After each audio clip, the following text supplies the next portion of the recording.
Everybody wanna be bodybuilder, but no one wants these heavy ass weights.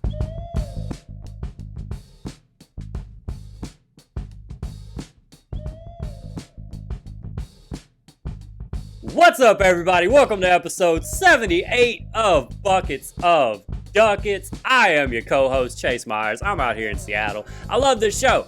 It's my favorite show because every week I get to talk to my best friend, who also is a hilarious comedian. Also, whoop your fucking ass. He's down in Louisiana. Ladies and gentlemen, give it up for the one, Josh Watts. Good evening, shitheads. It's the genetic jackhammer, the Mohawk Meat Castle, a.k.a. me. This is episode 78. That's 24 more than 34. And I'm happy as fuck to be here. I got a whole bunch of shit to tell you. Chase, I wore a pair of Reebok Pumps to a show. And yes, I felt like I was walking 6 inches above everyone else that was there. You were? I was floating on the ground this high above them. People were looking at my shoes when I'm falling. I'm like, oh, goddamn, looking at my shoes. And I tell them to stop. That's enough. That's enough. There were no pairs of footsteps in the ground at all. It was just floating. God wasn't even holding you. Just nothing was touching the ground. Nope. I was levitating. Yeah, I'm so fucking happy for you, man. You showed them on the last episode. I'm glad you sent me pictures of it. Like, I know you were feeling yourself, and you sent me pictures, and you should have been, bro. You look fucking fantastic. I couldn't wait awesome. I couldn't wait to start the show. I was like trying to rush you through your intro so I could talk about wearing a pair of goddamn Reebok Pumps at a comedy show and how fucking cool I felt. I've always gotten out in like beat up Adidas or whatever I had. Like that, just fucking bullshit, right? And I got out today and I got out the other day with fuck you Reebok Pumps. I say fuck you Reebok Pumps, even though I did just go on Reebok.com and just buy them off the website like a normal person. But who else? Who else has done it? I'm not seeing Reebok Pumps out there. You bought them? First thing I said when I got on stage was, I just want everybody to know I'm wearing my dream shoes. And people like nodded like they had seen me wearing those shoes and knew I had to address it. Yeah. People knew. That's a fun thing about being a sneaker dude is just the compliment. So I was actually wearing these right here behind me. I was wearing these, the 12 playoffs. I think I showed these on the show. I like how our show is becoming us showing each other our sneakers every week. I'm fucking loving this direction. Yeah. I was in Oklahoma City this weekend. I'll talk about that later on the show. And the club was close enough to the hotel to where I would walk to the club every day for the show. And there's another hotel on the way there, and they had a valet. And I walked by the first day, and the valet people all were getting like, "Oh shit, bro, those fucking great, blah blah blah." And so I made sure each day I walked by. I walked by each time to get that love every time. Like, yeah, that's right. Yeah, why would you pay $300 or $400 for a pair of shoes if you don't want that kind of love? That's what I'm saying. I want to be seen. Yeah, you gotta look. You gotta look. Right, I had such a good set.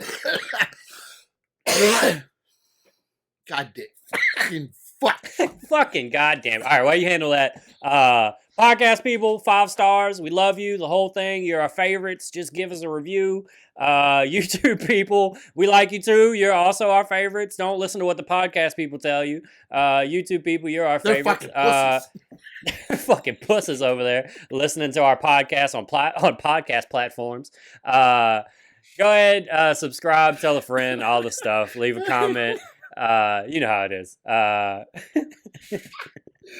Sometimes, and I hate to admit it, but sometimes just like a real hard fucking pussies is so funny. I don't know why that's so funny. Just sometimes that just hits right. I don't know. Well, it's because you leave, like, it's in 2 words, you like leave it all on the field. You know what I'm saying? Like, you say, like, there's not a need for anything else to be said when you call somebody a fucking pussy. Like, no follow up. I understand all the passion that you had behind it. It meant something. Okay? I got it. No, I don't have any follow-up questions. And things happen after fucking pussy. Okay, that's for sure.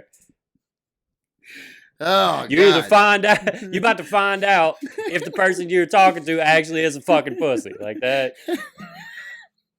I got asked so many times at the show if I was worried about people coming on stage and trying to fight me.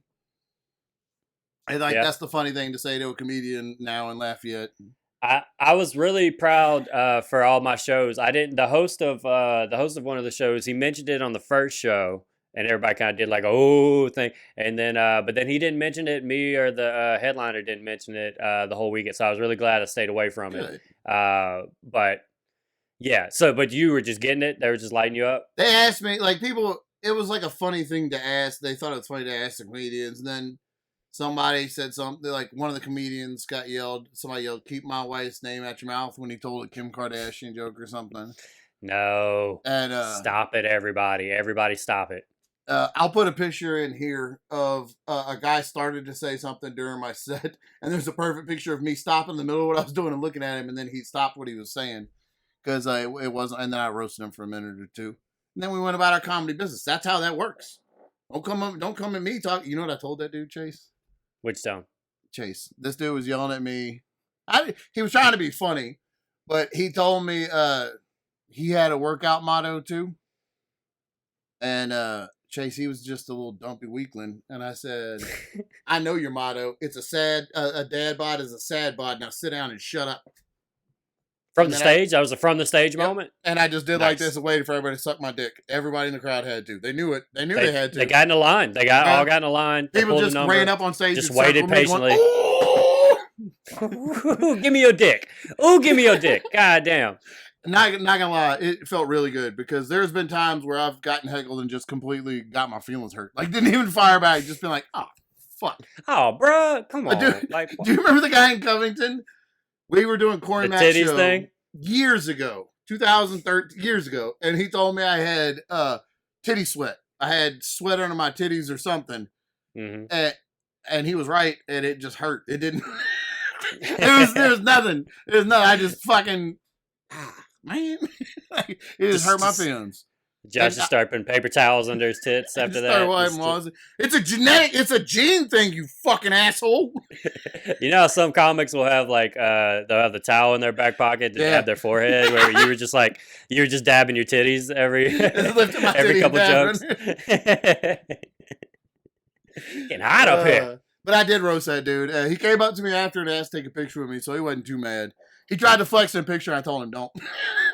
I don't do that. He got in the picture with me, and I put my arm up, and he went to put his up, and I said, "You know what? You don't want to do that. Come on." Nah, bro. You're gonna look real bad.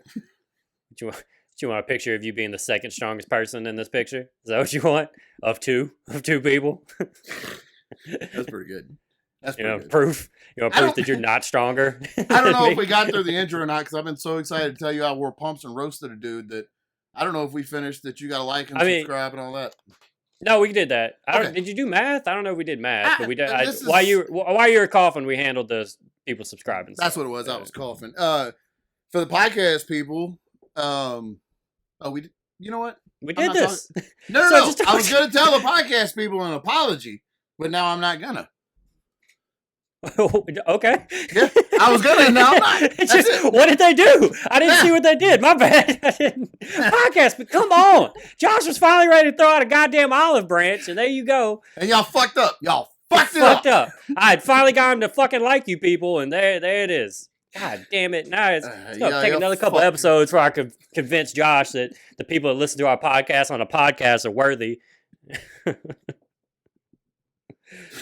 Fuck. So the show we did was at the Blue Moon Saloon in Lafayette. I like some of that. I don't think you've done the show How many? No, I definitely haven't. Not in Lafayette, I haven't. We had a Blue Moon in Baton Rouge, right? Yeah, this Spanish is like moon. We had a Spanish moon. Spanish moon, and it's gone. Yeah. Yeah, I know that. This was the Spanish moon was the 30 stage is 30 feet off the ground. Nobody in the room can hear you because it's 30 feet in the air. There's just pictures of Ron Swanson paintings on the walls. It's a weird place. There's 4 chairs in front, and everybody just stands in the back wall as far away as possible. And the stage for real is like 30 feet in the air. It's the craziest thing. I hate the tall stage, bro. I don't like some comics like I'd rather be lower. I'd rather be able to I still want to be somewhat above you, but I don't want to. I don't want to be so high above you. Like your feet are like you're 3 feet above everybody else, like where your feet start, if that makes sense. I need at least your eyes to be shoe level because I've got pumps now, and I need absolutely. So the stage is not. Then what the fuck are we doing? It's like a bed and breakfast, like a Cajun speaking. I don't know. But it's a real cool. Cajun There's like speaking breakfast place. there's like a bed and breakfast, but there's like it's like a tourist thing because it's an original Cajun. I don't know. There's a sign. I'll look it up. I'll There's look like it up for myself. I think it's one of the like it's a tourist attraction because it's old Cajun or Cajun speaking bread and breakfast, but it's also attached. It's like a house that they built this big ass pavilion bar off of. It's really nice. There's an outside pavilion and there's one that's inside, and it's a real cool place. They did the Lafayette did some festival there that we've performed at once or twice. The Mud Shack, some festival. I don't think I did that. I think you might have already been gone by the time they were doing those. Yeah, I don't think I did a Lafayette. I think Lafayette was like, it was like starting to be hot, but like I hadn't really I forget done the that you've stuff been for gone like that long. This long. yeah, I wasn't there for like when Jason like really took over. Like I was there for whenever he like first started, like when he had Segura out for that first show, and like I went to go see Kanane at one of the shows and stuff. But then I was gone not much longer after that, so I didn't really see like the new venues. This wasn't Jason. It was Magnolia Shed Fest. It was Joey Thibodeau. Yeah, I definitely didn't do that. Yeah, Joey Thibodeau set it up. Shed Fest. That's just what it was called. It was in like it was in the Blue Moon Saloons, and then at the picture of Charles Thomas, I'll put it right here. The picture of Charles Thomas, The train thing. That was at the day. It was like multiple shows, and one of the shows during the day was the one where the train rode past him. Our friend, explain it for our friend Charles Thomas Verdreen, who's just one of the sweetest humans in the world, was on stage telling jokes, and there's train tracks behind him. And in the middle of the day at this festival with, I don't know, 75 people listening to him, a train just rides right behind him. And I could not have timed the pictures better if I tried. I got him talking, then the train, him dropping his mic and looking over his shoulder. And then he's just like, because he had to wait for like 7 minutes for a train to roll. He just stood on stage while a train, and it was like a long, yeah. train. I used to date a girl that lived right next to the train track, and the train would just go off all throughout the night and stuff. It would just like trains would just be passing through. And I did a bit about it one time on stage. About how arrogant trains are and how they gotta announce themselves and everybody, oh, I'm the train, everybody look at me, everybody look at the train, right?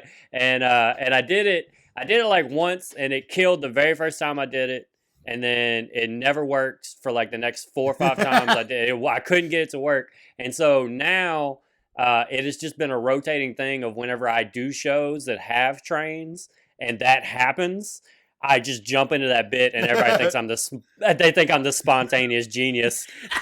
But really 7 years ago. Yeah, really 7 years ago.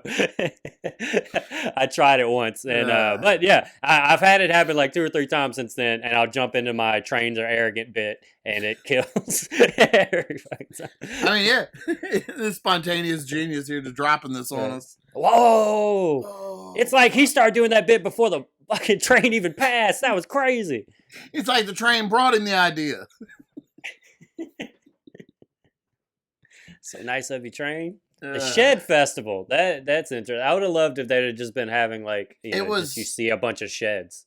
I have no idea why it was called that. But it was like every weirdo in Lafayette that makes rock jewelry or tin cans. Oh, a lot of crystals. A whole lot of booths of just whatever. And kids, during the daytime, there was kids running around the festival because there's art stuff. And they didn't hide them from the stage. So I'm just up there telling my dirty X-rated material to children. So. That's their fault. I still never got my shirt for that. But it was in the same place. That's all. Gotcha. All of that was to say this was in the same place. And John Merrifield ran this show. We've bitched about him on the show before. A lot. I was genuinely happy to see him. And then that went away. That went away so fast. It went away so fast, Chase. So John Merrifield is, for those of y'all that don't, me and Josh are always referencing people in our lives. Like you guys are just hanging around with us. Why don't you know? Why don't you know all of our friends? John Merrifield is the guy that made the Antifa events in Lafayette and had all the cops come out, and then now they're suing him because they fell for his joke. that A we mentioned Facebook that in an event episode. about Antifa attacking the cops or something. Yeah. Yeah, Antifa's going to be at the mall at 7:00, and the cops were like, the cops clearly were like, oh, well, look how dumb they are. They're just going to That's really make an funny, event for it. And then so all the fucking cops showed All up. of them. All of them. All Like of Lafayette. helicopters, all of Yeah. Yes, because John Merrifield made an Antifa event.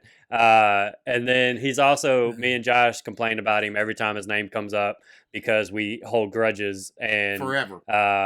on Chase the Josh Talk, the first version of this podcast years ago, we had Merrifield on. We used to have guests on the show. And Merrifield is one of the He's the reasons reason we don't. He's the anymore. reason we don't. Because and I think we said this pretty recently, but just, for those that Fuck don't him know, again. Tell it again. Fuck him. Fuck, dude, there's nothing I love more than fucking John Merrifield again, bro. So this motherfucker got on our podcast and kept saying Josh's address over and over again. Just ha ha ha. You guys are gonna have to edit it, and we said fuck you, and we never put it out. And so yeah, so that's who this guy is. That's a real dumb stance to take on this. Like, your prank on me is that you think I'm gonna voluntarily do a whole bunch of work is crazy. No. You know what the prank is? The prank is I'm just not gonna do it. How about that? How about that? Ha ha ha. We're all laughing now. He brought people on So stage. he was running the show. This was his show. It was his show. The Antifa motherfucker was running the show. He runs some Cajun meme page or some fucking bullshit on. And he had all these fucking weirdos out at this show. It was a good show. It was like one of those shows where after I performed, I had a whole bunch of new Twitter followers and Facebook requests and stuff. So nice. That's always a good sign. But he would get up and he made people read cards that he had with jokes on them. Then he would be shocked at what they said. And I did that. The first year I did comedy, I asked everybody to roast me on my birthday at Kate Street. And then pretended like the open mic they had at Kate Street was a party from like a show for me. I invited everybody, and I was like, "Oh, look at this! It's a regular open mic on Tuesdays, but not this Tuesday. This time it's my birthday party. That's why everybody's here." And then if you ask people to roast you, they're just gonna get up and be like, "Hey, this fat sack of shit's not funny, and I hate him." And then that was it. Yeah, that's another situation where your feelings get hurt. That's exactly what happens there. And then I have never done a roast, okay? Because first off, you ain't just gonna say that shit about me. I don't care. That's why I don't do them. That right there. That's why. I've been running Will Smith down for 2 weeks, but nah, bro, you ain't about to do that to me either. And also, I don't think that way. We could be mean on this show, but we're usually like, kind of, there's somewhat of a wink to it or whatever, but yeah. I don't care. I don't naturally, like, my comedy's not mean naturally, you know what I'm saying? Like, we've talked about this before. I've talked with Michelle about it. I have been asked to do roast shows a lot, and I think it's just I can't hear you. What happened? I think people want to roast me. Can you still okay, I got you now. Right. I can hear you now. I think people just want to roast me, so they asked me to do the roast. I don't like. People used to always ask me and you. They wanted us to roast each other. People asked me and Travis. Me and Travis have the same policy. We're like, well, people asked me and you first. You're right. You're very right, Josh. That's right. That's right. I remember. Fuck you, Travis. I'll roast Travis right now. You 6'9" dick. How about that? How big are the balls on a 6'9" dick? You dick. This isn't the funniest drawing I've ever seen in my life. He'll never come back. Jesus Christ. What'd you do that in his career? I don't like doing roasts because comedy's supposed to be fun, and it's not fun if you're. I don't know. I don't like it. I also just like the one thing that I have that people have almost got me on is when they do like character roast like that. I could like it was like we're all gonna roast Spider-Man. And okay, that seems fun. There's a lot of stuff. Also, there's a lot of stuff about Spider-Man that I would know and that the crowd would also know, and that way that it works, you know what I'm saying? But whenever it's just two people that the crowd doesn't really know, you can kind of only roast what they look like and what they're wearing right then. Because if you get too like, like if it's like too insidey or too much about their life, like the crowd doesn't know about those type of things. Or here we go again with people in our lives that you should know. There was a comedian, a guy out here that did comedy that called himself Mind Drug. And, of course. Mind Drug retired from the one open mic he did like 8 times. And it was always like, it's my retirement from comedy. And it was Every like show is his it was like a retirement big show. deal. And he would always have a roast for his retirement. He would ask people to roast him. And Mind Drug was such a deeply weird person. And nobody in the crowd knew him. So you couldn't say anything except like, look at how dumb you look. Look at your stupid face. Or like, it couldn't, but he would do it like every 3 months. He's retiring from comedy and he wanted to roast. And it was just like, look at how tall you are, idiot. Because Man, look at that bright ass shirt, man. That shirt's so bright. Got to put on Open sunglasses around you, Mind Drug, because you dumb and your shirt's bright. Is that a joke? Anybody like that joke? I need a drug to laugh at your jokes. Right? Huh? Huh? That's something. Maybe I will do it. Huh? Maybe, you know what? Maybe we'll fucking call Mind Drug up. Let's fucking let's put him in his place right quick. That's how I'm gonna do roast. I'm just gonna call people and tell them over the phone or straight to their face. That's how you really do a roast. It was a Roast fun people fucking for show real. though. Other than John running it, it was fun. There's a girl there, a woman there that makes tacos, and it was like a taco truck. Okay. All right. Yep. Chase, no. You think I'm just gonna tell you that I had these tacos and that's it? Chase, these are the best fucking tacos I've ever put into my face. It was. Did you bring them up on stage with you? No, because Because that's a thing you do. Sometimes I do. Gotcha. I have been known to bring food on stage. Bro, you got when you're in a bulk phase, you gotta eat. I don't know. You gotta get my protein in. What the fuck? He'll never let it go. I got Stone Drunk versus Sober. Comedians go up in pairs and perform drunk, stoned, or sober. And then at the end, they bring them up to decide who wins. The crowd votes. And they brought me up after a Stone show where I fucking killed it. And I had hamburgers in my hand because I was stoned and the show was over. So I was eating. And I had them on stage while they voted on me. And Chase is not ever going to let it go or forgive me for it, ever. You know what he told me? You can't see it because it's in the chat, but he just wrote in the chat right here in the group in the Zoom chat. He said Travis never ate on stage. Is what he just put in this fucking message. I don't understand why he would say that, but hey, all right. Why you gotta out? Why you gotta out all the ways I fuck with you, bro? Now everybody's gonna see how manipulative I am. Now she would take she took this little white ball out of a bowl and threw it on the ground and started rolling around with a cup. And I was like, I don't understand how this is tacos. How is this going to be a taco? You show me how this is going to be. I paid for tacos. I don't want your fucking Play-Doh. She made goddamn tortillas from scratch. That's how you're supposed to do it. Cooked them right there. And then, the tomatoes, all the stuff was grown. She grew all the stuff. It's called Herbie Eats Lafayette. She's on Instagram. It's like a food truck. She'll come and do your show. Shout out.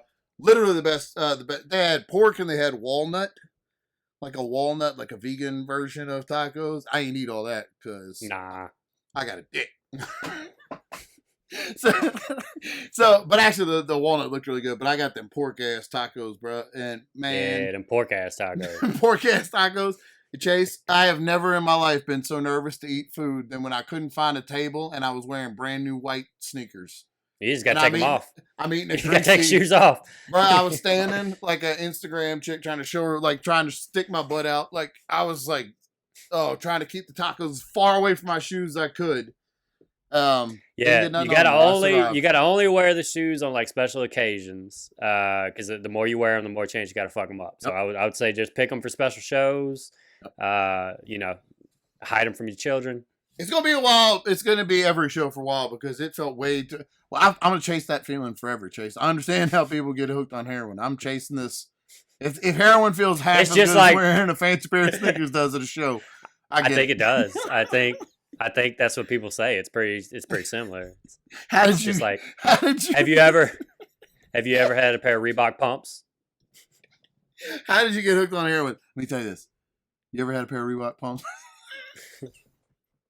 Then I don't need to say anything else. Then you know, bruh. Then you know. Chase, I put them shits on my feet. I brought them in the shoebox. Yep. I put them on my feet, and I waited right before they called me on stage, and I pumped them up for the first time. And I have a bad ankle from my time at war saving all you sorry sacks of shit. I I have a bad ankle. So when I pumped them up, Chase, I felt like I could jump 12 feet in the air. I'm sure you could. There was no way you couldn't have convinced me I could dunk on Shaq. No fucking way. I'll dunk in his dumb face right now. Give me a basketball. But nobody had one. I asked. I pumped on just like, fuck comedy. Give me a ball. I thought ball was life. Give me a rock. Ball was life. Give me a rock.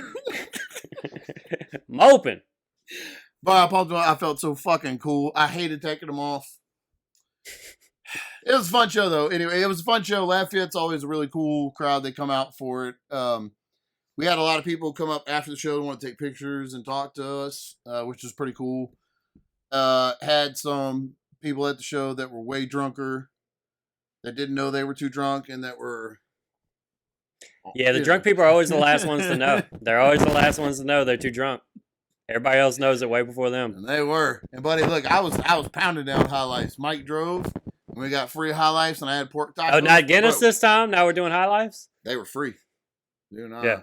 Look, I'm gonna tell you right now, Chase. I had my calorie count out. I was ready. I was ready to splurge that day. And I drank them High Lifes. What I had planned on doing, Chase, was I had the calories down to have maybe 2. Once you have 2 Miller High Lifes, 6 sound even better. So, so what you gonna do? You know? And then you got to stand around and talk to a bunch of Lafayette people. So then you just got to keep boozing. We got stuck in the drive-through. Okay. This place, it's like a house. So it's kind of in a neighborhood almost because it's a bed and breakfast. So it's not really in the... And it's right across the street from the Borden's restaurant. You ever heard, the Borden's Milk? They have a restaurant in Lafayette. Oh, really? Yeah. Yeah. Okay. I mean, I know the milk. Yeah. And a restaurant. I don't know. So, but it also looks like a parking lot. And we turned in there thinking we could park for the show, and then another call pulled in behind us, and we were just stuck in the drive-thru for a drive-thru restaurant we didn't want to go to. And it's one of those drive-thrus that you can't get out, so we were just there for like 25 minutes, just fucking. Then we had to say? We had to go to the window and everything. We're like, oh, we don't want anything. We just got stuck. We thought we could park here, and we got stuck in the drive-thru. And the guy was like, "You don't want nothing?" We're like, "No." No. Nah, dude, we want to go do our show. I had a lot of time to think about it, actually. I had every opportunity. I want to get out of this line. I want nothing more than to not eat or support your business. That's what I want, man. Jesus Christ. Climb Peter Milk forever, okay? But I hadn't been to Lafayette in a while. I felt good to see everybody out there. He had a good crowd. It was Merrifield weirdos, but... He had a good crowd. I tried out the bit about that I taught you about the Catholic, the fish fry. The fish fries, yeah, for Lent. Yeah, and dude, it worked. It worked so much better.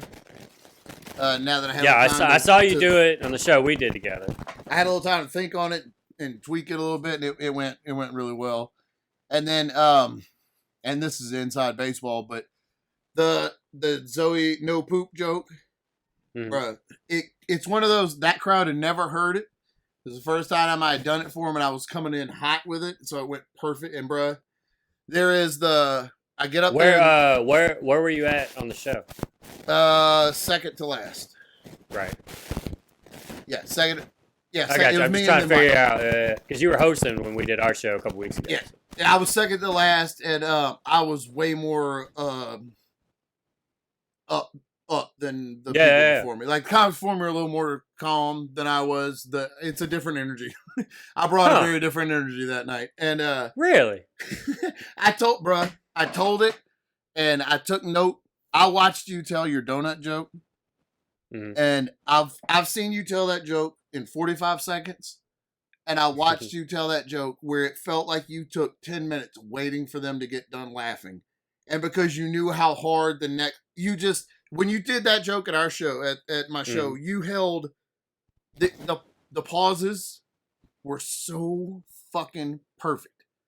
They were longer than I would have been comfortable with, but it made it hit even harder. I don't know how to. It just fucking perfect. And that's working it out, man. That's exactly what you said. It's because I know I've done the joke in a bunch of different ways, and I've done it in front of a bunch of different crowds, to where I know the next line gets a laugh. Mm-hmm. So you can hold on to it because you know it's fucking coming. Yeah. Well, that's what I did. I actively, I didn't smoke before I went up. I actively tried to make sure I had my timing down and pause long enough. And dude, that joke at the end has the, and I just closed the door and left. Then it's big laugh. And then I said, and I came to this show here. Big laugh. I have to wait. Then my wife's been texting me nonstop. I have to wait because they were laughing. And she texted me, why is the kid's door closed? Another laugh. And I said, I don't know, but it's not poop. And then just, bro, it was just so many. It's nice to see. No, that's I usually always don't fun. When space you're, that when out you're enough. punching, yeah, when you're punching like that, Yes. when it's bang, bang, bang, bang, bang, and you get on that run, like, oh, dude, yeah, because you could float, like, and that energy takes you from one line to the Yes. next. Like, that's what Easy, happened. too. Like, yeah, like it's like perfect because like whenever I do a show where the crowd's like more tired or they're drunk or something like that, and it's those pauses are weirder because the laughs don't make it to the like I have to speed up some to try to catch it. But whenever like there's that trickling laugh where it's just kind of like there's nothing that feels better on stage than whenever you fucking you got them just now and you about to get them even harder on the next thing and you're gonna keep hitting them like that. That's the best feeling, dude. Because you could be so fucking like coy with it. You could be fucking, you could be out there about it. Like there's so many different ways you could take it. After the first pause, when I got the big laugh after the pause was longer than I usually do, boy, my chest stuck out a little bit more. I was like, all right. But I've done that joke. I've lost a lot of confidence in my stand-up since the COVID, just because I haven't done it. So I'm going to be rustier than people that are going to every open mic or whatever. And so I've questioned it. I haven't really done a show where I just got to fucking go nuts. I'm going to sound arrogant as fuck. I think I'm a great host. I don't ever question how good I am. No, you definitely are. Hosting's easy. I'll say it. You definitely are. Yeah, thank you. But my comedy, I've been kind of, and this was one of those shows that you do it and you're like, oh, all right, I am pretty good at this. Like, I do kind of know what I'm doing. Or like, oh, that's what it is. You know what I mean? Like, you kind of get I don't know, get back into it. You know what I mean? Like, no, for sure. I've been saying, there you go. I've been saying getting my feet under me. That's the way that, because that's the way I felt whenever, because I went 6-7 months where like I only could perform in Coos Bay like that. Those of you that's been. Yeah, those of you that have been listening to the show since the beginning, you'll remember me bitching about that. We started this podcast like right at the beginning of the pandemic. And so I wasn't getting the reps. So like, and stand-up's one of those weird things where like, you take a couple weeks off and you're starting over almost like in some ways. Like it really, and so like, I'd always feel weird because I got another show and, I maybe by the end of the set, I would start to feel normal and comfortable, but then I wouldn't perform again for 3 more weeks, a month or whatever. Like that's the way the pandemic affected it, But yeah, that was what I had always said. I had been saying, like I feel like I got my legs under me now. Like I feel, and that's what it was, and it felt so good. Lafayette's a good place because it'll really Lafayette crowds are really good. They want to be there. They go with you on stuff. But it was really nice, and I got booked for a bunch of other shows through that. Like people were there, like, hey, reach out. Hey, I have this show. You want to come do this? Hey, that are a place I haven't like shows I haven't done before. So I'm kind of excited about that. Also got this is the first time I've been to a show as somebody who runs a show. So you got all the other comics are trying to get on your show? Can't hear you. Mine's gone now? Oh, no, there you are. That's weird. Cool. All so right. you were getting all the other comics are trying to get on your show because you run a show? Is that what you're about to say? I can't hear you. I don't know what happened. You cut out. It says mine's unstable. It's just popped up, so my internet's unstable. Now I can hear you. Yeah. You got me? This is the first show I've done where I've run a show that's popular that people want to be on. So I had a lot of, hey, are you going to watch my set? Hey, I've done comedy. Hey, people coming up and introducing themselves to me and telling me they've done comedy, and that was kind of weird.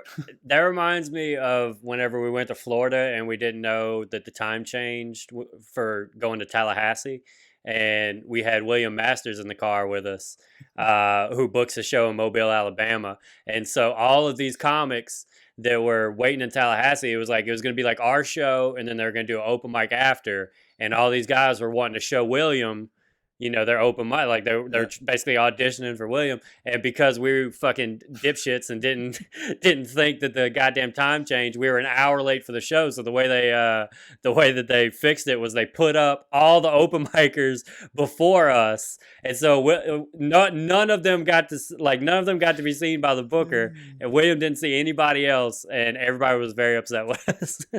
Howler monkeys. Yeah. I miss William Masters. That was a fun, weird little dude hanging out in Mobile. Yeah, I had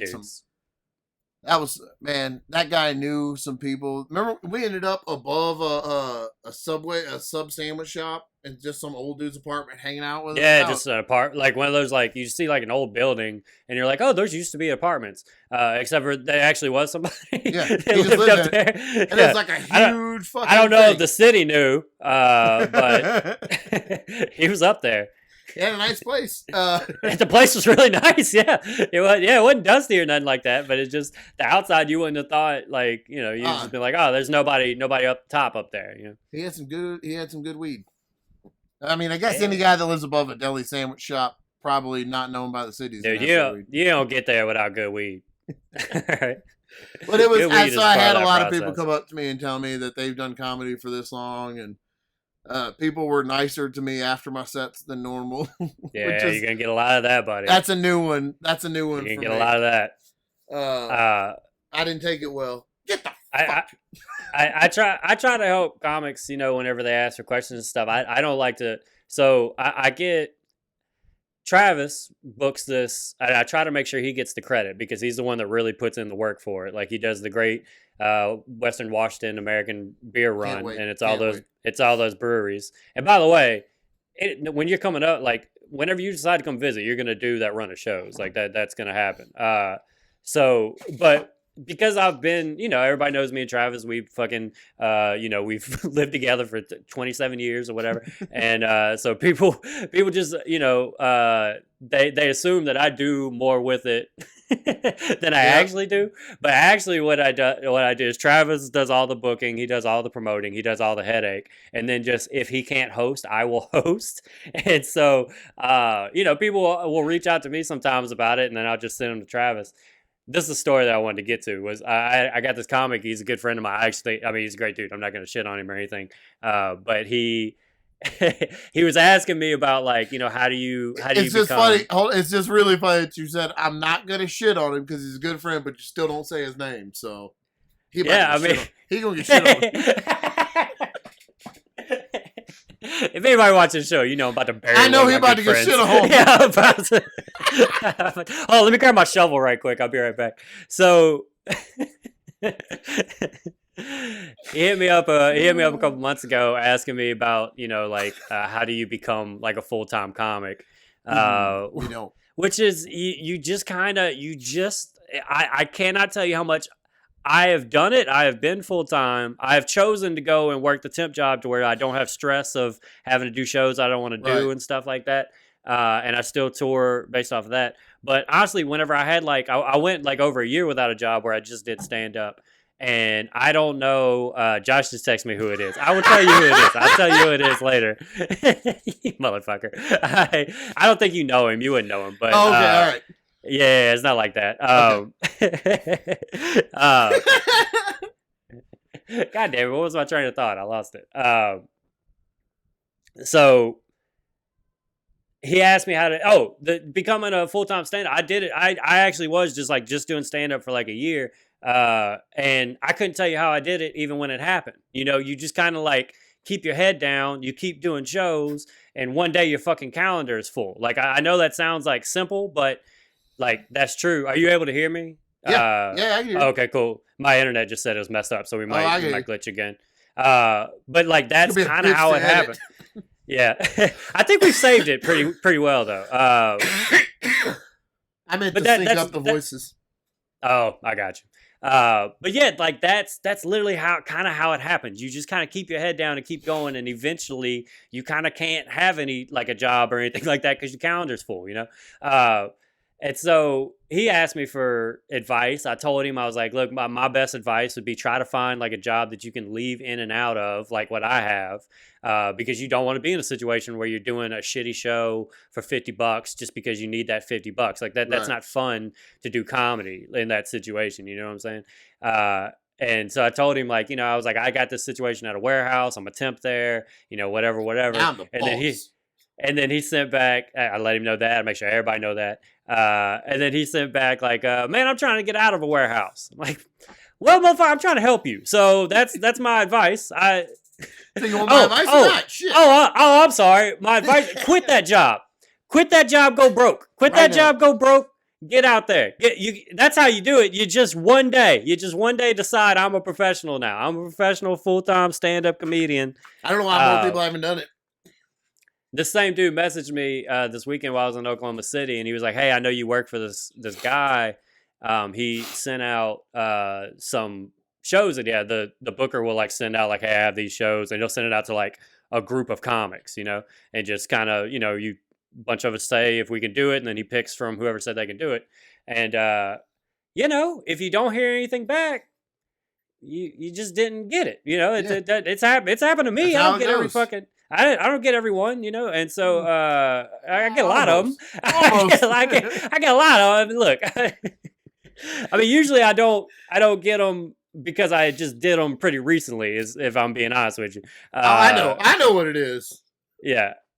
So he hits me up, and it's like it's just like a very green thing to kind of say. Like I try not to be mean to him because he's a sweet dude, and I think he is good. But he's like, hey man, this guy, you work for him. He didn't like respond to my email. Like, is there any other way to like get in touch with him? And I had to be like, well, I mean, the email. That's what it is. He, you do the email. I was like, I text with him sometime. I'm not giving you his number. You're out of your mind if you think like, just be calm. He'll send out a month from now. He'll send out another group of shows. Try to get on that or whatever. I guess I just wanted to say that dude annoyed me. I don't know why. I know. Decided to. I fuck him. I'm with you, dude. No, fuck that dude.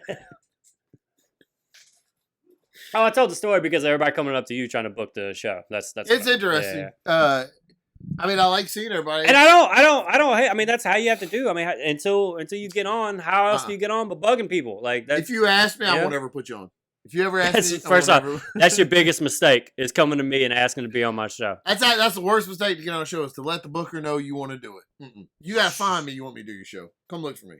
But strike 1, 2, and 3 right there. Our buddy Howard Hall hit me up, and I might be going to Texas and doing some stuff. Oh, like Austin? Or know where he's at now? Houston. Fuck. I'm trying to get to Houston. Houston. I don't know. San Antonio. Fuck it. Texas. I've been lying to this. I've been lying to this girl that I'm gonna book a show in Houston for like a year now. I really need to. I really need to make it out there, so I might hit up. You better get on that, man. Texas girls aren't gonna wait around forever for you or me or anybody. I'm glad you gave a couple more examples because I was a little upset at first. No, you're like, they ain't waiting around for you. You piece of shit. Yeah, piece of shit. Just take your fucking God's gift the fuck out of here. You show respect to that woman. Don't leave her waiting around for a year, you piece of shit. You lying about doing a show in Texas. Hold on, man. We went. I wrote notes down because there was something I wanted to make sure I told you about. Oh, dude. All right. So the neighborhood had an Easter egg hunt, and Michelle made me go. Michelle is my wife, the mother of my children. That's my wife. I did say that aggressively. Michelle's my fucking wife. And we had to go to this goddamn Easter egg hunt with everybody in the fucking neighborhood, and I just had to stand around there and talk to them. Like, I don't want to fight. And that's the worst part, is talking to all of them. Like, I don't want to fight every fucking one of them. So we go to that's got to be the worst. We go up to the front of the neighborhood, dude. And I don't want to be there. But, boom, they got free Sonic hot dogs. Daddy's happy. Well, right? Shit. You won me over. So they split the kids up. Like 4 and under over here and 4 and over on this side. So Zoe's on this side with Michelle. And me and Henry are on this side Your of wife. my wife on the little grassy area where they have the Easter eggs hidden. And we're getting ready to go. And Henry, they say go. And Henry, my son, takes off running. And he bumps this little boy and knocks this dude over. And my sweet son stopped what he was doing and helped this little boy up and handed him his basket back and then ran to go get eggs. It was the sweetest thing I've ever seen. Nah, bro, you gotta school him on that. Fuck that. It's like, you ever seen that bullshit basketball commercial you used to play where it was like, I don't even know what it was. It was like some type of PSA for being a puss. It was like a ball goes out of bounds off of a player, but the ref calls it the other way, and the dude comes into the huddle and he's like, "Coach, that ball went off of me. Coach, I gotta," and then he goes and tells the ref, and they reverse the call, and it's like supposed to be this great thing for sportsmanship. Dude, I would have beat my fucking teammate's ass. Yo, that's not on you. That's the ref. All right, he fucked up. You let him fuck up. This is gonna be the longest bus ride home you've ever had. Dude. You went to the ref and told him, "No, actually, sir, that was off of me. Please give my opponent the ball." Yeah, no, you gotta tell your son he fucking got to step on that basket. Oh, don't worry. I broke like every toy that he got that day just to teach him. But what was funny is they have all these different color eggs, and Henry's favorite color is blue. So Me too, bro. Only egg he would pick up was blue eggs. He was handing kids other colored eggs so that they would give him a blue one, and none of them did. They just took whatever he was handing them and ran away. And he got a basket full of just blue eggs, though. He was so excited about it. And then we had to go meet we got like 8 pictures with the Easter Bunny. Okay. Chase. Josh. All right. So you remember the bookshelf incident? If you're new to the podcast, if you live in a neighborhood and they have a Facebook group, people in the neighborhood give stuff away. They'll clean out the garage, say, "Hey, this is free at the end of the driveway," or "Hey, this is $5 on the porch," whatever. Well, we've got a lot of shit like that. I've got like a full gym worth of equipment downstairs in my garage, including the rower that I gave. Morgan's probably killing himself on it right now. The rower that I gave. He better be. I have so much gym equipment, I just give it away. I gave Morgan a rower. Right now, he's 18,000 meters into his first workout. I'm just fucking cranking. I'm just fucking with you, Morgan. Okay. And somebody's giving away patio furniture. Now, just like the gym equipment, I have like 18 different sets of chairs that people have given away that I just haven't gotten rid of because I'll go get 3 chairs and then for the outside, and then a month later somebody will post more that are better and I go get those and use them, and then there's like 30 chairs in our backyard. Your neighborhood really should just bring all their stuff to you. Like just whatever they don't, just bring it to you so you don't gotta go get it. There's so much stuff I pretend I don't see so that Michelle won't ask me to go get it. Yeah. Michelle has texted me a picture. "Can you go get this?" And I'll pretend I don't see the text so that I hope somebody else gets it so I don't have to. Because I'm a good husband. Now, what did you want me not to say? Because it sounds like maybe you shouldn't have said that. Oh, yeah. Do not say that because I lie to my wife every day and act like I don't see her calls for help. And if you lie, then she's going to start getting suspicious. Somebody was somebody was selling some patio furniture. $75, 4 chairs that like have the outdoor cushions in them that rock, and then like a big table with the tempered glass and the umbrella. Right? So we go to this lady's house. Right. We're picking it up. We went and borrowed Michelle's dad's truck, loaded it all up. We've got it all in the car, except for the piece of glass. I'm carrying this big hunk of glass out, and we get to the driveway, and I turn it, and I set it on I stick my foot out and set it on my foot, and then I'm going to put my hand on top of it so I can open the truck door. Okay. I set it on my foot, and it goes, it just explodes. From your foot? It never touched the concrete. I never bent it. I don't know. I looked around, I was like, I pray to God somebody else saw what just happened. And everybody's like, what the hell? Like, it just exploded out of nowhere. It was like somebody shot it with a BB or something. It didn't even touch the concrete. Dude, it was on my foot. And I went to put my hand on top of it to balance so I could open the door, and it just exploded. You're too powerful, bro. Dude, fucking glass. That's what it was. He's just too strong. That's what it was. Fucking glass went everywhere in this lady's driveway, all in the street, underneath the truck, just fucking everywhere. And the first thing I thought was, I bet this ain't $75 anymore. Oh, I believe we need to renegotiate. My first thought was, I leaned over to Michelle, like, the lady was like, oh, no, what happened? And then she ran to go get a broom to clean it up or whatever. And I leaned over to Michelle, I was like, we still have to take this, right? Because we could just be like, you know what? We actually don't want this. You know what? It's yours.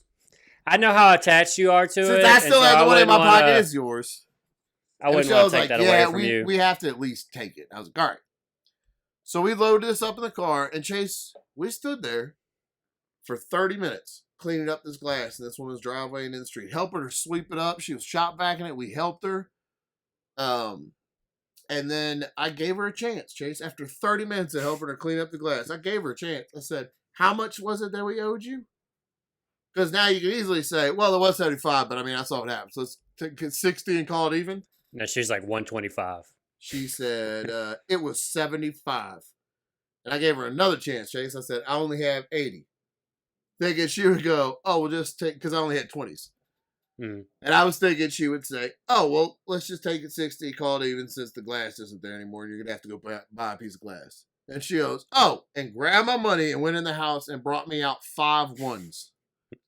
Oh, that's perfect. I'll be right back. This is exactly what I wanted. And we got in the car and I was nice and we got in the car. I closed the door and I leaned over to Michelle and I said, I think it's fucked up she didn't take any money off. And the truck windows were down. And that lady was still standing 3 feet away from us in the driveway. It's fucked up, lady. I hope you're watching this. I know you're watching. So now the table has tomato vines wrapped around it, and we're growing green beans. We're growing green beans up the table because I'm never going to buy the glass to replace it. I know that. So now it's a green bean glass. So now it's upside down in the garden with green beans strung so they grow up straight out of it. All right. Dude, we have like 18 watermelon plants growing in this year. That's what you tell me. I was at your house. You were just pointing at dirt and being like, that's a pumpkin right there. Look at that. That's 7 tomatoes. Look at that. Look at that dirt right there. You can see them now. There's everything is just a little green ball. I can tell you that's a fucking mango. Field of squash. Look at squash as far as you could see. I was like, dude, that's corn. Yeah, it's like, bro, I guess I'm just not a farmer. The confidence that you were telling me that this dirt was actually vegetables. Nobody ever questions. Nobody says, no, it's not. That's not. I can tell by the confidence that you were going with it that nobody's ever told you. No, actually, that's not, Josh. It's not. There's nothing there that you just pointed at. What? Get the fuck out of my yard. This is my sanctuary. You get the fuck out of here. That's funny. We have already sold out the next show, the April 16th show. Yeah, I'm gonna say that's me. That's the Chase Myers effect too. All right, my show sold out because of me, and then the heat from mine. Your show sold out the most tickets we've ever sold in the fastest amount of time we've ever sold. Yeah. By the way, that means you better not ever put up more tickets than what I sold. I want to keep that record. You put out one less ticket. Too. You put out one less ticket than what I sold. This time we're only selling 99 tickets. Yeah, you goddamn right you are. That show. I want that record. April 16th, the Hideaway Dinner Arcade in Mandeville. It's Amanda G, Jason Leonard, and Isaac Cazell. And your boy up there hosting the titties off of it. And you can't come. And you can't come. Oh, yeah, I guess I don't need to advertise it since the tickets are sold. Ha! Good. Good. Did you watch WrestleMania? Yeah.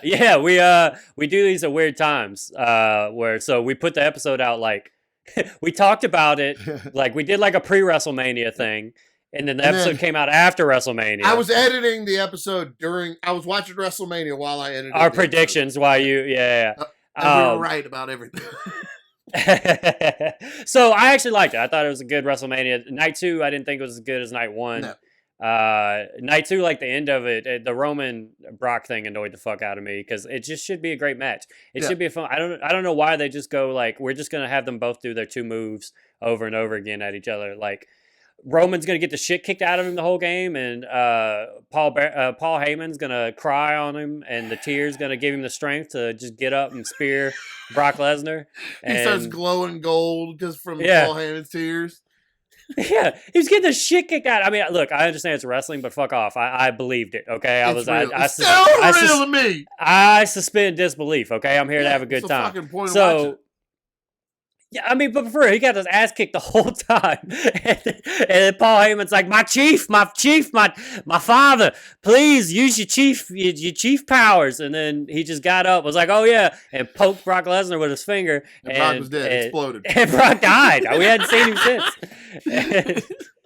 Yeah, so I was annoyed by that. I wanted to like AJ Styles and Edge's match so much, but they clearly in their head thought that they were having this like epic. Yeah, everybody's on board. Like, just there was a lot of laying down where they were expecting there to be applauses, and they just weren't because they didn't really work to get there. I have to tell you what happened tonight with Edge. By the way, I know you hadn't seen it. Raw is on in the room, and I just saw Damian. He started a faction with Damian Priest. Yeah, and tonight Damian Priest pinned a guy, and then all the lights in the arena turned purple and shined down on him, and then went black. And turned purple again, and he was gone. Oh, so they're doing that. They're going to do that for 3 weeks and then forget that they ever did that. Undertaker retires, and they're like, we got to make a motherfucker disappear. Who can be? Who's got the magic now? Who's going to do the magic shit? Bring out Bray Wyatt. Oh, yeah, that's right. Fuck! We fired him for never letting him be cool. Vince McMahon looked really old and weak. That was so bad.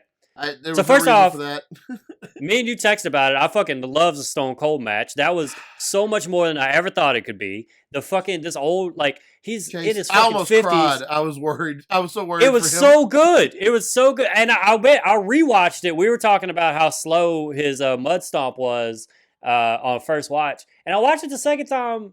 And without like the nerves, like knowing that this is actually going to be a good match, and it didn't bother me as much. Like it actually didn't seem as like slow as whenever I was watching it initially. Because Stone you just Cold didn't Steve want. Austin could be 112 years old and ride a motorized wheelchair down to the ring. If he gets out and calls somebody some bitch and stuns him, I will lose my shit every time, forever. There's nothing. I have since I was 16 years old, and I always will. I was so worried though to watch like the superplexes and the shit on the concrete.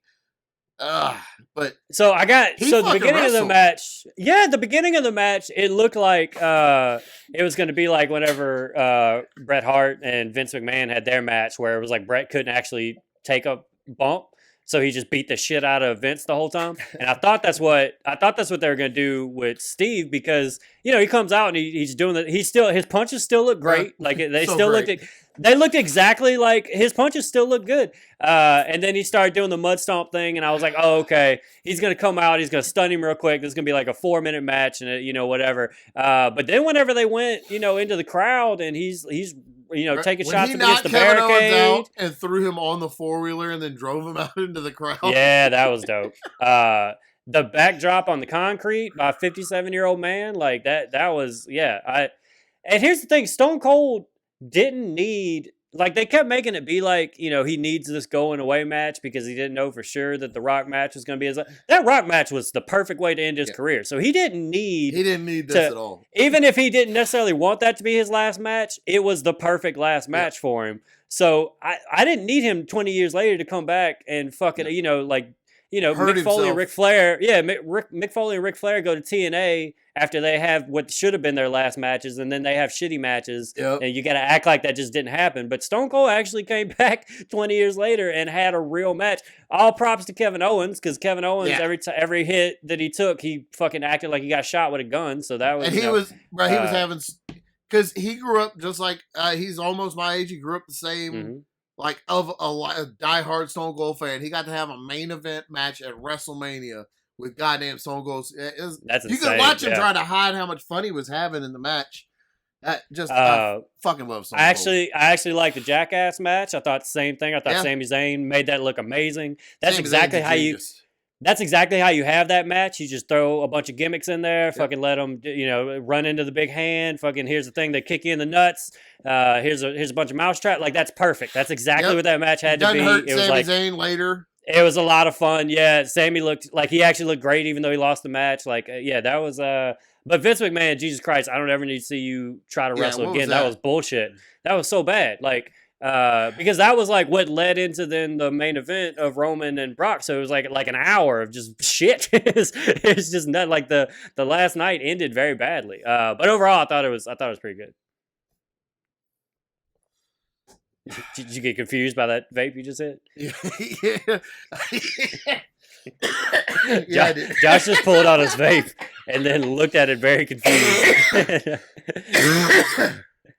God damn it! You got anything else? You got anything else on Mania? I loved it. I mean, I loved the first night. The second night I didn't enjoy as much. Ronda Rousey and the Charlotte Cody Rhodes.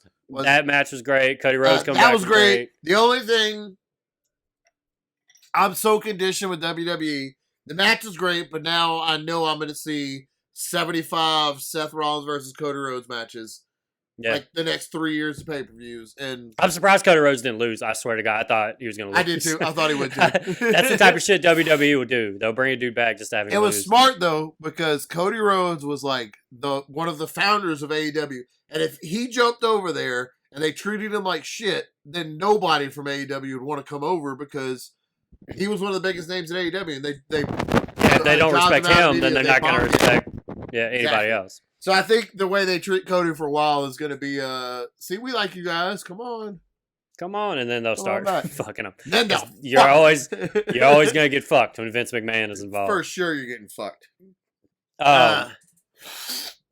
So I was in OKC. It's Oklahoma City for you dumb fucks. I was performing at the Bricktown Comedy Club. I had never performed at this club before. It was the first time I performed there. I couldn't advertise that I'm performing there because I work for the Looney Bin Clubs, and they also have a club in Oklahoma City, and they have like a you can't work for both policy. And so I had to just be quiet about where I was working and not promote it as to not fuck myself out of future money. So that was very interesting. I do want to say, though, that you don't ever promote where you are. I know. You don't ever promote a show. The most I'll promote is on like my Instagram stories. Like I share on like Instagram stories. Like that's where I always put stuff. But yeah, I very rarely post. Whatever.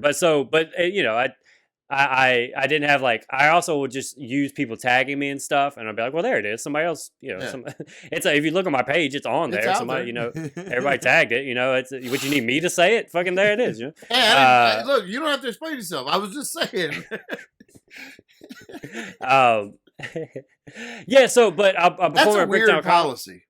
Yeah, it's an older thing. I'd imagine they're gonna have to drop it. I think if I had talked to them, it probably would have just been okay. But I was kind of chicken shit about it.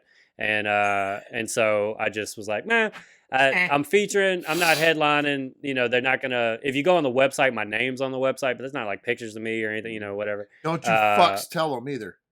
Yeah, everybody be cool. I'm assuming that they're not gonna watch an hour. Yeah, I'm assuming they're not gonna watch an hour into this podcast. So if you guys could fucking be cool and not lose me any ducats, I'm trying to be open with you guys, tell you what's going on in my life. So I'm performing at Bricktown Comedy Club. They are owned by the same people that own Tacoma Comedy Club and Spokane Comedy Club out here in Washington, where I opened for Casey Frey and Adam Carolla and those shows that I've done recently. Casey fucking Frey. Yeah. The Casey fucking Frey. I said that as a joke, but for real, it is kind of it is still crazy to me.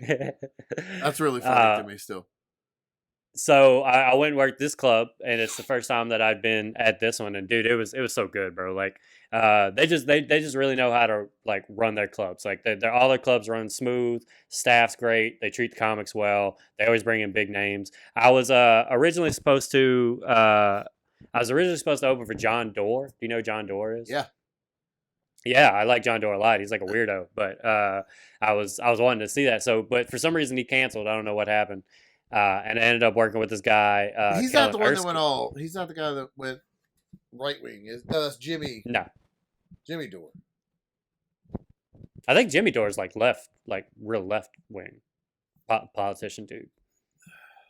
Who's the comedian that? All right, go ahead. Never mind. There's a Jimmy Dore is like a political comic, but he's actually left. It's like the opposite of what you would think. Like, so I ended up working with this guy Kellen Erskine, who I like a lot, and he's like real observational. And what was the to it is Jimmy Dore? Jimmy Dore is the guy I was thinking about, and he's not left. He's shut. That's why I know him, because it's been a story about how his views have changed, and he's taken a weird. Oh, really? I don't keep up with him enough. I know at one point, or maybe I don't. Maybe I'm talking on my ass. The dude that I'm thinking of was like leftist. John Dore is the red haired guy that used to do the Hemi commercials, right? No. All right. No, I don't know what John Dore's been on other than just like stand up. I've seen him on Conan. He used to host a show at Just for Laughs. Brown hair guy every year and stuff. Yeah, he's got dark hair. Oh yeah. So, all right, I know. I think I used to see he had a like the 30-minute Comedy Central back in the day. Not too far back in the day, but yeah, Not back. But like a little. I've seen him on Comedy Central before. No, you definitely would have seen him. Yeah, he's been on he's done stand up on like every show you can do stand up on. So, gotcha. And I want to say he's the dude. See, I love. We're just no facts here. We're just spewing bullshit. I want to say he's the dude that did that bit where Rory Scovel, where they both performed at the same time on Conan, where they both did their stand. I think he was the other guy. I'm pretty sure that was him. So anyway, he canceled. This guy Kellen Erskine it actually ended up headlining, and I like him a lot. He's been on Conan too. He kind of popped big from a dry bar special, but he's like doesn't promote it a lot because he doesn't want like people to think that he only does clean comedy or whatever. That's what happens. Those dudes do those specials where they got to be clean, and then they get really popular, and then suddenly a bunch of Christians are showing up at your shows, and you only did a clean special because you were trying to take the check. Yep. So like it can bite some of those guys if you're not actually that clean. So Kellen I like a lot. I met him in Seattle a few years ago, and he had this moment. So first off, one of my favorite jokes of his, and a joke that like popped really big for him a couple years ago, was this thing about bike locks, where he's like, people shouldn't just be allowed to just buy bike locks. He's like, do you understand the power that you wield with a bike lock? He's like, you can just walk by a Baskin Robbins and be like, you're closed. And yeah. And so I fucking love this dude. He's so clever, bro. Like he's like really clever and like smart, and he's kind of low energy, and like his stuff builds or whatever. Like if it's a drunk crowd, and that was actually what I was amazed at, because like drunk crowds aren't going to give you like the low energy build at the beginning, and he just kind of would work his way through it, and eventually they would kind of catch his vibe, and suddenly things would start to kind of turn up, but it was always like that. So I really like watching him work. Whenever I did a guest set on his show years ago in Seattle, the first time I met him, and he was getting heckled. This lady just kept being like, she kept being like, it's my birthday, and he'd be like, why are you talking so much? It's my birthday, and so he was trying to like make a point of like, just because it's your birthday doesn't mean you can just like ruin the show, that doesn't give you like permission to do that. And she just kept like, woo, yeah, woo, woo, woo, doing that type stuff. And so eventually one time it was like a step too far. Like she had just finally Kellen was like, he was like, I hope when you go home that somebody broke into your house and took everything out of your house. And when you walk up, the door's slightly open and you're nervous. And when you open the door, the person's just sitting on your couch, and all they say to you is, it's my birthday.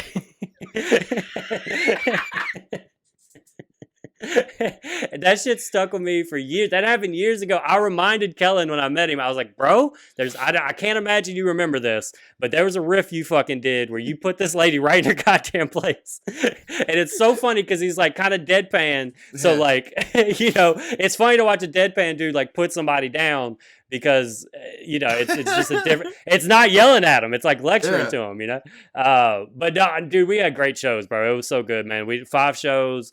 Fucking sold a shit ton of merch.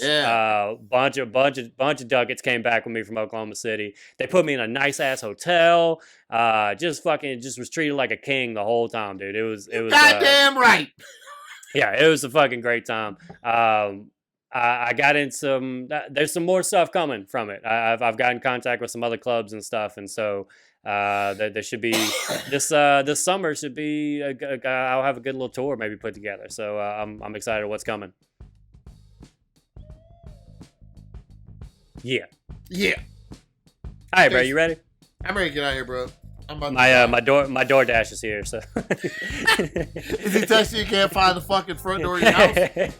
Bro, this I ordered DoorDash when I was in the hotel, and because you goddamn right, you bring me my food, and and so I know I could just walk the street and all these places are right here, but no, Gross. You bring it to me, and so the person was like, I can't find room 503, and I was like, well, you know, 5th floor, there'll be a sign. You know, 503. Take a right out the elevator. I don't know how to not talk to you like you're an idiot when you say something like that. And then they were like, I don't know how to not hurt your feelings right now. Yeah. It was like the equivalent of being like, did you turn it off and turn it back on? Like it was like that, but for people. And so. And then they hit me back and they're like, there's no room 503. And I was like, well, I'm in it. So yeah, there is.